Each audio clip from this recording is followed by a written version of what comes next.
Welcome to the Pencil Bob channel. I hope you enjoy my stories. When I moved into Whispering Oaks, I thought I was finally settling down. After years of bouncing from place to place, dealing with rude neighbors and landlords who never fixed anything, this place looked like heaven. It had these tree-lined streets and pastel houses with identical mailboxes. The lawns were trimmed like someone combed them with a ruler. It even smelled like fresh mulch and lavender most mornings. I remember stepping out of my car on move-in day, taking a deep breath, and thinking, this is it. This is where things finally calm down. But what I didn't realize then was that I had just walked into a neighborhood that looked peaceful on the outside, but was run like a racket on the inside. Mrs. Delgado was the first warning sign. She lived 2 doors down, sweet woman in her 70s, always tending to her roses and chatting with her cat like it was her roommate. She baked cookies for the mailman, waved at every car that passed. One morning I saw her standing on her front lawn holding a letter with both hands like it might catch fire. I walked over and asked if she was okay. "They fined me," she whispered, her voice shaky. "For what?" I asked. "Improper flower placement." I waited for the punchline. None came. She handed me the letter. $600. Apparently, her flower bed extended 6 inches too far into the yard. The letter had a photo of her house with a red circle around her tulips and a copy of the HOA planting guidelines. Guidelines I had never seen before, and I was pretty sure didn't exist before that day. She was devastated. "I can fix it," she said quickly. "I'll dig it all up tonight." I told her not to panic.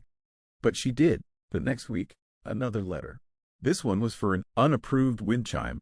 A chime, by the way, that had been hanging from her porch for over a decade.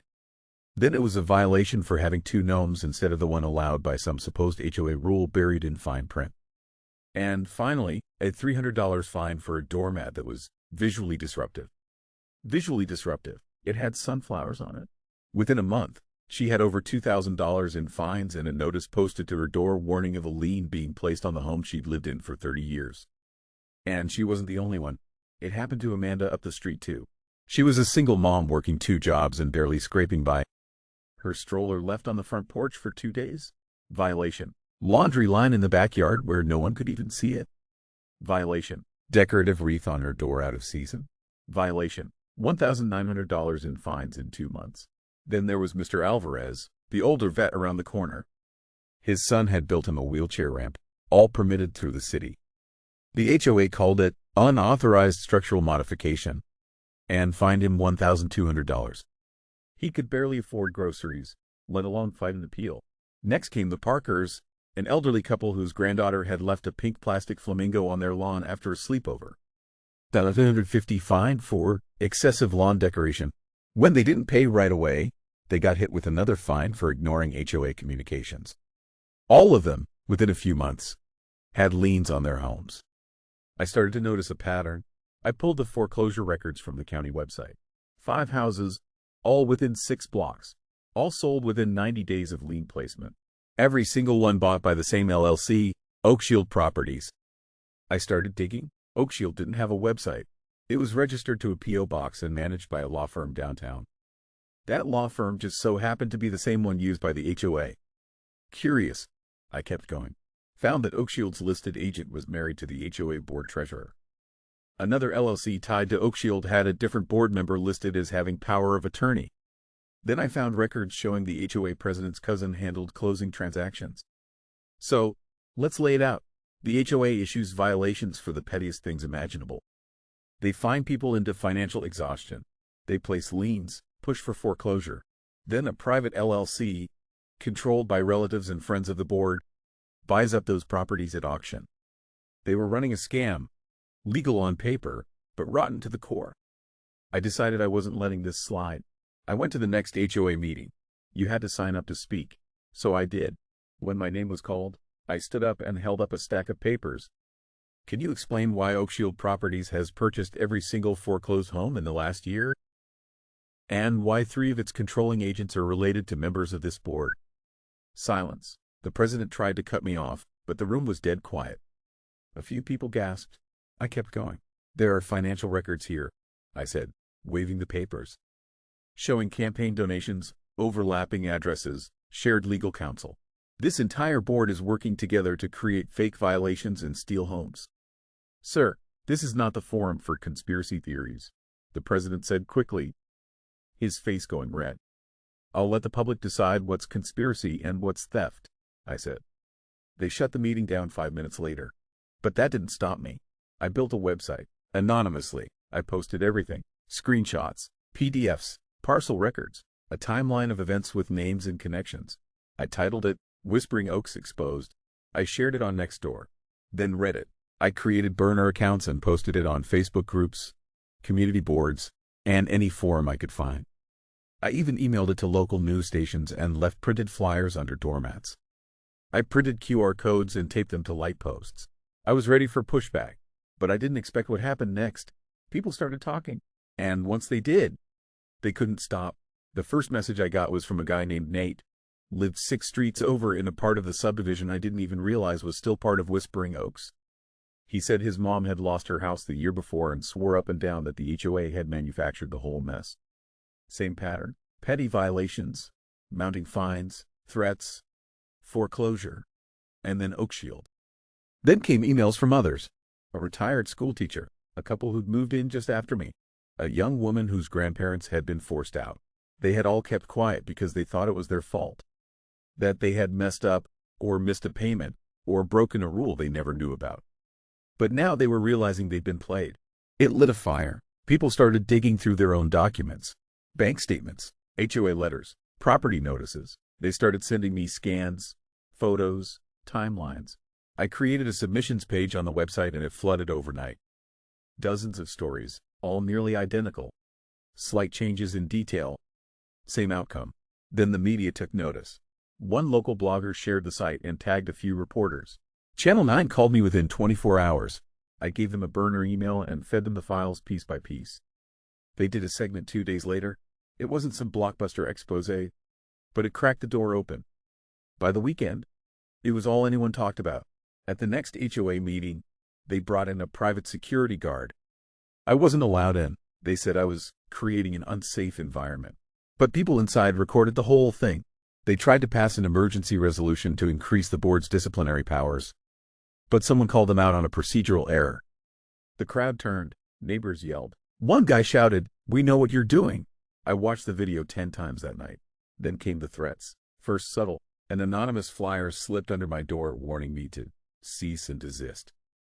A notice on my windshield saying I was violating parking rules, even though my car hadn't moved in 2 days. Then it escalated. My mailbox got smashed. My trash bins overturned 3 times in a week. Someone poured something sticky into the seams of my front door. I installed cameras. Caught a figure in a hoodie sneaking across my lawn at 3:12. Didn't get a face, but the outline looked suspiciously like board member number 2, Greg something, who always wore the same chunky work boots. That video went up on the site too. It only made people angrier and louder. Someone created a Whispering Oaks subreddit. People uploaded photos of violations they'd received for things like mismatched porch lights, bird feeders, lawn chairs with peeling paint. All things no one had ever cared about until the last year or two. All happening to the same kind of residents: elderly, single parents, low income. A man named Roy messaged me saying he was a former HOA board member from 5 years ago. He had emails, lots of them, some from the current board president, some from the lawyer. He didn't want to send them digitally, so we met in a gas station parking lot like it was a scene out of a spy movie. He handed me a thick manila envelope. "I quit when I figured out what they were planning," he said. I couldn't stomach it. Inside were printed email chains, receipts, internal meeting notes, and drafts of fake violation forms, some that had never even been used. They had a whole system, a rotating schedule of who to target, scripts for board members on how to respond when challenged, guidelines on how to get maximum return on a foreclosure. I put it all online. The website blew up, thousands of views overnight. Channel 9 came back with a follow-up report. They showed the site live on air. Then the county took interest. A spokesperson said they were looking into possible violations of housing law. People who had been too scared to speak started coming forward. They knocked on my door. They stopped me at the grocery store. I went from being the quiet new guy to the de facto leader of a full-on neighborhood rebellion. Someone posted a petition to recall the entire HOA board. It hit 300 signatures in a day. A neighborhood meeting was called, not by the board, but by the residents. We held it at the park. Over 100 people showed up with lawn chairs and folding tables. A few even brought popcorn. One woman showed up with a bullhorn. We went down the list. Every shady fine, every questionable lien, every home bought by Oakshield. People stood and shared their stories, their voices cracking with frustration, sometimes rage. Amanda brought her receipts and held them in the air. Mrs. Delgado came and stood with her cane, saying she just wanted her house back. The next day, Channel 4 picked it up. Bigger network, wider audience. And with it came pressure. The county issued a formal freeze on all HOA foreclosure actions pending an investigation. An attorney named Whitaker posted publicly offering free representation to any resident affected by the board's actions. I called him myself. That night, I was followed home. Same black SUV had parked 2 houses down every evening for 3 days. I walked past it, pretending to look at my phone. Out of the corner of my eye, I saw a man behind the wheel with a notepad. I waved. He drove off. I filed a police report. Nothing came of it, but I wanted it on the record. The board stopped answering calls. The HOA office locked its doors. The president disappeared for a week. Rumor was he'd skipped town, but the pressure didn't let up. By the second week of media coverage, Whispering Oaks was infamous. One of the reporters told me their inbox was flooded with similar stories from across the state, different neighborhoods, same dirty tricks. But ours had something the others didn't. Proof. We had names, documents, audio clips, video, a website full of organized evidence, and a neighborhood that had finally stopped being quiet. It got worse before it got better. The HOA board tried to fight back. They hired a crisis PR firm and put out a slick-looking newsletter denying everything. Claimed the violations were standard enforcement, and that the Oakshield LLC was a coincidence.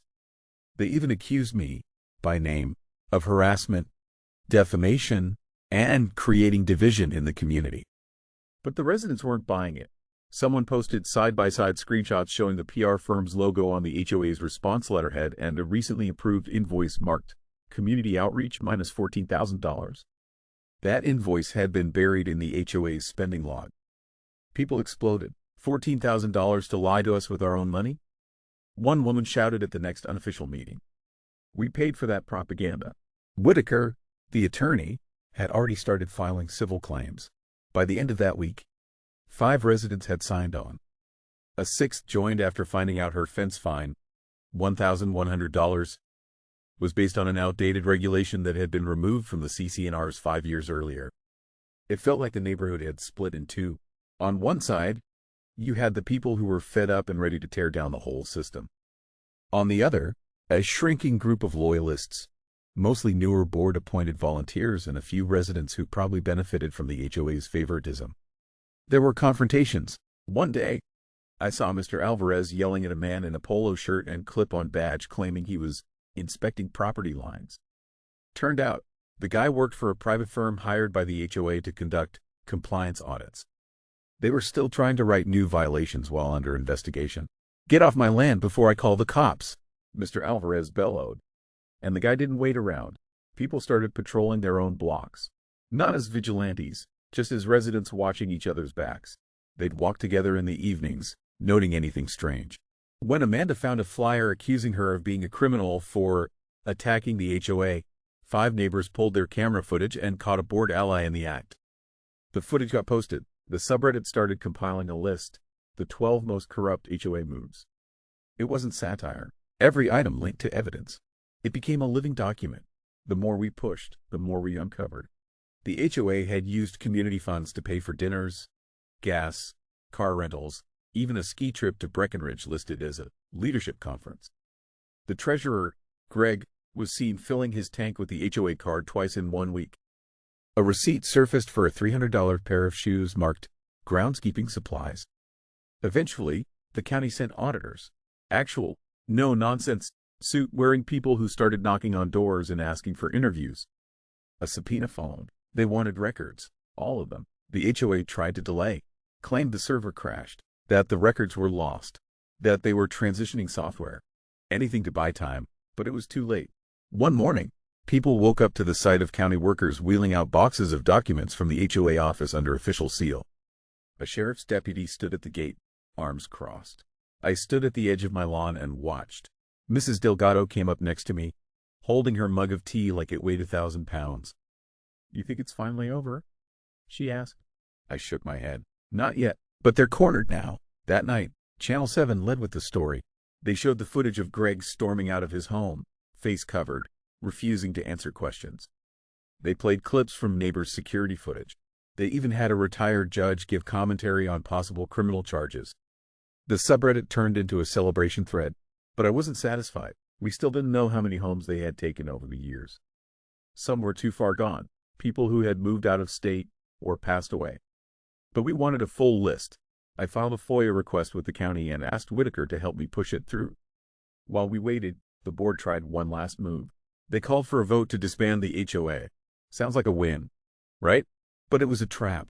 In the fine print of their proposed resolution was a clause that handed all remaining authority to a private management company, run by the president's wife. We caught it just in time. Amanda flagged the clause and posted screenshots. The vote was supposed to happen at a closed-door meeting, but someone leaked the location. Over 80 residents showed up, stormed the clubhouse, and demanded open discussion. The resolution failed. 2 board members resigned that night. The president still hadn't shown his face. The next day, we received word that the county had frozen the HOA's accounts. No one could move money. No new fines could be issued. No decisions could be made. It was effectively a shutdown. But it still wasn't over. The silence that followed the shutdown was eerie. No letters, no violation slips, no smug notes tucked under doormats. The HOA office remained dark, blinds closed, the parking lot empty. Some people thought it was finally over. Others knew better. I kept the website up. Every day brought more emails, more stories. Former residents, former employees, even a few former board volunteers who had quit before things went off the rails. One woman named Claire told me she had worked briefly as a bookkeeper for the HOA but resigned after being told to revise expense codes to make certain purchases disappear. She forwarded me a stack of emails, direct instructions to bury costs under community beautification, even if they were dinner tabs or travel reimbursements. Then came the big break. The FOIA request finally came through. The county provided a spreadsheet listing every foreclosure linked to Whispering Oaks over a 10-year period. 42 properties. 42. Of those, 27 had been bought by Oak Shield or one of its related shell companies. The rest, traced back to board relatives, close friends, or individuals later found to be connected through side businesses.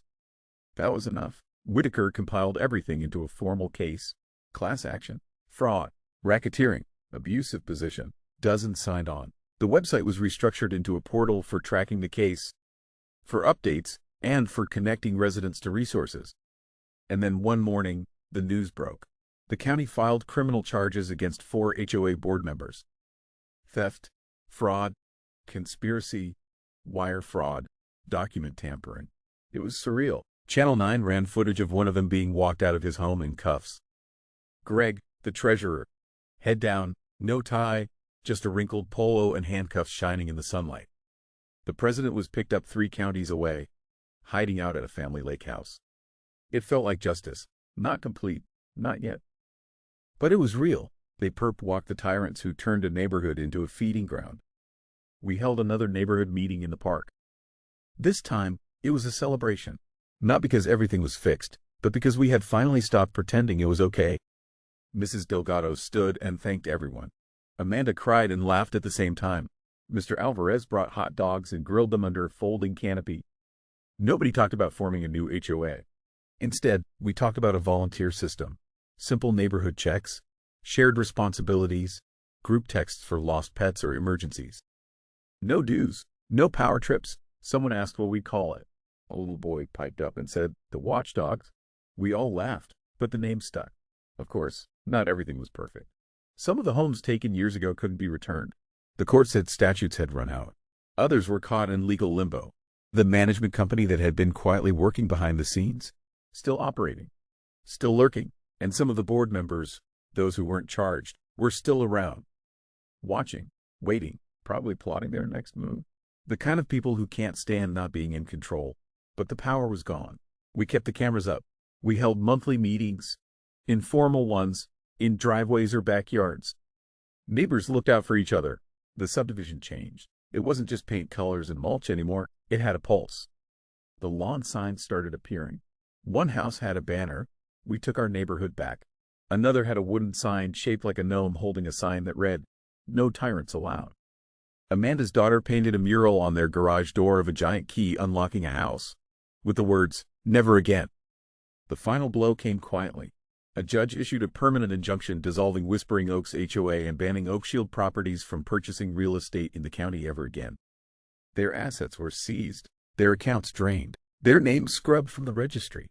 And the best part? Every resident who had been illegally removed from their home was allowed to return. The homes were returned to them, titles cleared, thanks to a rare but beautiful piece of legal maneuvering from Whitaker and a few attorneys who joined him pro bono. Mrs. Delgado walked back into her house with neighbors applauding on both sides of the street. She stopped at the threshold, turned, and said, "I'm home." And that was it. No parades, no parties, just relief, and a neighborhood that finally knew what it meant to stand together. But I kept the site up, just in case, because people like that, they don't stay gone forever. They regroup, they rename, they circle back, wearing different faces. But now, so do we. 6 months later, the neighborhood is quieter, but not silent. There's laughter now where there used to be suspicion. Garden hoses hiss in the evenings. Kids play in driveways without nervous parents calling them in. Amanda finally replaced her broken porch swing. Mr. Alvarez got a new ramp, this time installed by volunteers from 3 different houses. Mrs. Delgado planted those same tulips again, this time stretching 2 feet past the so-called boundary line. Nobody said a word. We helped her dig. The watchdogs stuck around, not because we needed to be on high alert, but because it worked. It turned out that when you take away power and replace it with shared responsibility, people rise to the occasion. No more dues, no more secret meetings, just a community looking after itself. Sometimes I still get emails. People asking for help, people who found the site and see their own stories in ours. I always reply. I give them what I can. Advice, documents, encouragement. There's a folder on my desktop now labeled HOA Horror Submissions. It has over 100 entries. I read them all. Every one of them makes my blood boil. But they also remind me why we fought, why we still have to keep an eye out. Because there's always someone looking to turn community into control. But this time, see them coming. Oh, boo-hoo. You build a website and now you're some kind of hero? Please, this whole thing reeks of main character syndrome. You didn't take down the HOA single-handedly. You just lucked into a group of pissed-off neighbors who finally had enough. Stop acting like you're Batman with a burner phone. Maybe if you'd been paying attention before Mrs. Delgado got steamrolled, none of this would have happened in the first place. But sure, pat yourself on the back for being the guy who finally discovered corruption in a suburban HOA. What a revelation. Next you'll be telling us water is wet. Wow. So you mean to tell me that a bunch of bored suburban tyrants were screwing over vulnerable residents to grab up property and cash in? Shocking. You act like this is some kind of one-in-a-million scandal, when in reality it's probably happening in every third HOA in America. The only difference is you had the time, the tech skills, and apparently an infinite supply of printers and QR codes to go full whistleblower. Cool. But you know what I noticed? All that evidence, all those stories, and yet there's still a management company lurking. Still homes in limbo. Still board members watching. So what exactly did you win? You nuked the HOA. Sure, but the predators are still out there with new names and new scams. All you did was burn down the building. They'll be back with blueprints and a permit next time. You didn't fix the system. You just kicked over the anthill. Enjoy your victory parade of gnome signs and mural-painted garages. Let's see where you are in 2 years when the next Oakshield starts sending out fake violations from a different P.O. box. Honestly, the part that disgusts me most is how many people stood by and watched their neighbors get bulldozed. Like, yeah, now everyone's out there grilling hot dogs and clapping for Mrs. Delgado. But where were they when she got fined for a flower bed? Where were they when Amanda's porch swing got cited or when the veterans ramp got labeled non-compliant? Oh, right, minding their own business. Pretending it couldn't happen to them. It's only when the scam hit critical mass that people started pretending they cared. You shouldn't need a damn spreadsheet and a subreddit to know that screwing over elderly homeowners is wrong. Half that neighborhood enabled the scam by keeping quiet and paying their dues without asking questions. Congrats, I guess, on finally doing something. But don't rewrite history and pretend like you all were some grassroots rebellion from day one. You were silent until it hit your doorstep.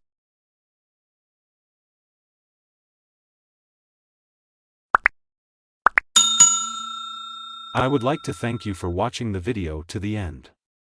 to encourage us to make more videos. Please like, subscribe, comment, as well as share. Check out this other video if you haven't already.